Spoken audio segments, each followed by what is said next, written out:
again, I'm Christian J. Madana. I'm your representative for this year's edition of Mr. International Philippines, which would be held in Batangas by the end of this month. That will be on June 30. So, ayan, abangan natin, malapit na po.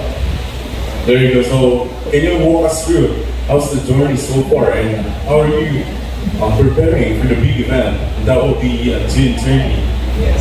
Anyway, the journey was really actually tiring, you know. If you have heard kanina si Miss Janea, that's true.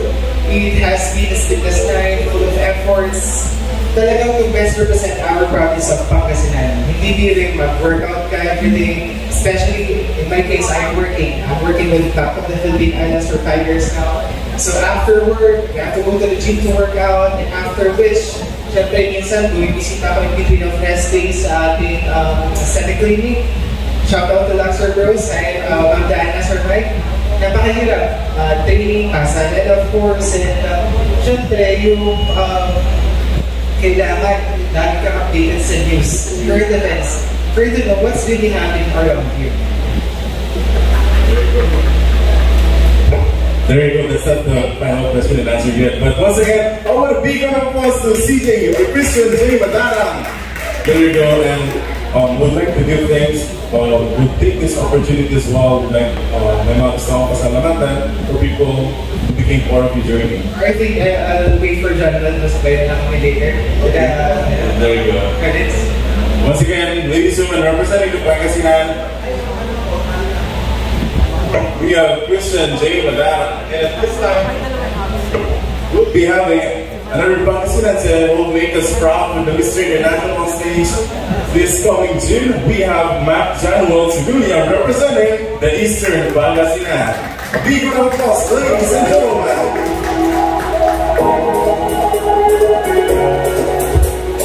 Hello everyone, my name is Mac Januel Segulia.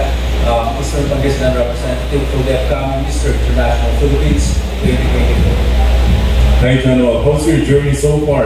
Can you walk us through how do you prepare for the final pageant? Well, Max, to guys, in terms of preparing, you need to be both mentally and physically prepared. So, like what Cindy said earlier, we watch a lot of news that has been going on in our country and other culture as well. And in terms of physically, of course, non-stop workout, the diet, and everything. Kailangan talagang prepared. There you go. So once again, they're both ready for the final Q&A round of this segment. How about a big round of applause, ladies and gentlemen, to Mac Januel Segulia. And at this time, let's call Christian J. Madana, our two Pangasinan Kings, representing Pangasinan for the Mr. International Philippines 2024. May we call our talent management director, Mr. Marvin Alacos, to have a photo up.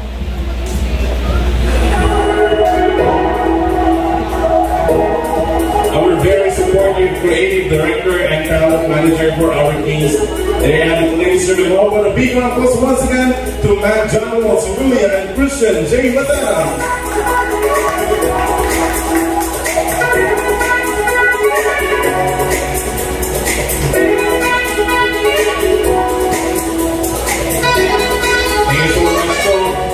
Thank you so much once again, Mr. Alacos. You can stay here and we will just have some message coming from your supporters, of course. So there you go. First, we have here Miss Annie Jo Tobias. Annie, would you like to say something to our teams? Yeah, so good evening. I hope that you have a wonderful journey throughout your Mr. International Philippines. And I hope that, we all hope that you'll win, but let's not expect something because you know you have your good quality, and I hope that you'll enjoy your journey. I hope that you'll learn a lot, and I hope that a lot of things that you may acknowledge throughout your journey you would be very grateful along the way. And I just hope that you both will be happy for and like you'll be able to learn a lot from their journey. And please enjoy and be happy of what you do. Yeah. Well, thank you so much. I want to be one of those ladies that are beautiful Andy Junto, yes. How about Mr.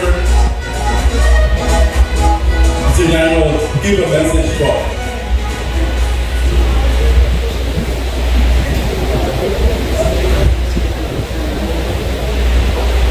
Hello.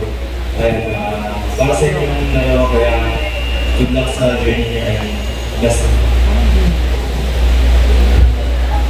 Thank you so much. And this time we have Sir Honorable Valdez to give a message.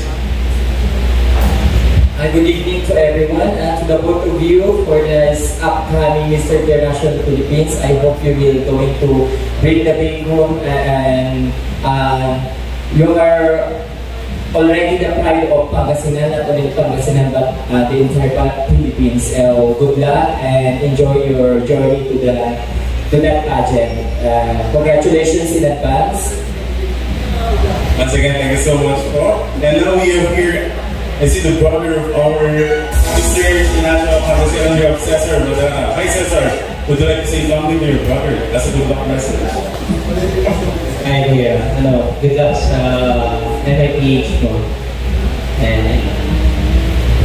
And short but sweet, and let's come here. I'm would you like to say something to our teams before they conquer the Mr. International Journey Walk? Good luck. Sana huli mo ang faith para Pangasinan. Once again, thank you so much, Welcome, for having us here tonight. And let's go here. We have Mama Dayan. Hey, Mama Dayan, would you like to say something to our teams?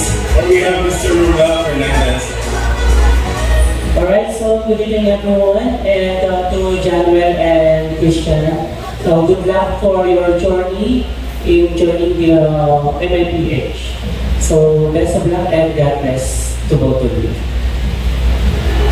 Thank you so much, Sir Romel Fernandez. And we also have here our kings who really had the experience to conquer the Mr. International stage. I'm Michael Aquino. Would you like to say something to our kings? So yun, hello brother. Ang masasabi ko sa inyo is enjoy and iuwi ko lahat ng tapos sabi nga nila, that belongs to you, good chasing. Kaya kung deserve nyo yan, why not, diba? Continue. There you go. Thank you so much, Michael Aquino. We also have here who represented or the night of Pangasinan to the Miss International Philippines 2023. We have Mr. Ace Briones. Ace, would you like to say something as well? Yes, good evening guys. Good evening, Kamsa. Sabi na nila lahat, pwede kong sabihin. Good luck sa inyo. Recollect win the promo. Thank you so much. How about our teams here? Would you like to say something sa ating mga pambato ng Pangasinan for the Mr. International Philippines 2024? You have Mr. James Perez. Yes, comes up. Just like what they said earlier, just enjoy the stage and do your best. And I know na prepared naman na kayo. And of course, we will be there to support you. And please, wait on the ground for us. Thank you. There you go. How about our teams here?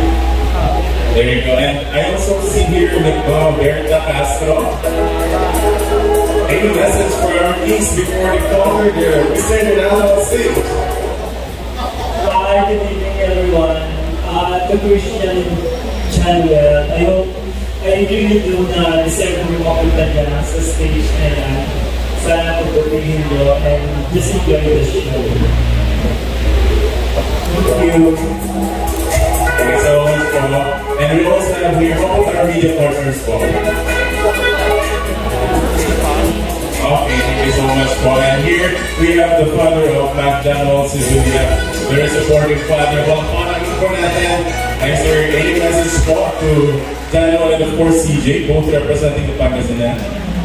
Okay, good evening. Daniel and CJ, good luck. And sana may uwi nyo yung thank you. There There you have it, ladies and gentlemen. Once again, maraming salamat po sa lahat ng mga nagbahagi ng kanilang mensahe. And once again, personally, I'm so proud of you both. Last year, we were one of the candidates for the Miss International Pakistan 2023, but I always believe that what's yours will always find you. So congratulations and good luck to both of you, Christian J. Malarak and Mike General Sevilla. About a big round of applause once again, ladies and gentlemen, for our teams. And at this time, we'll be having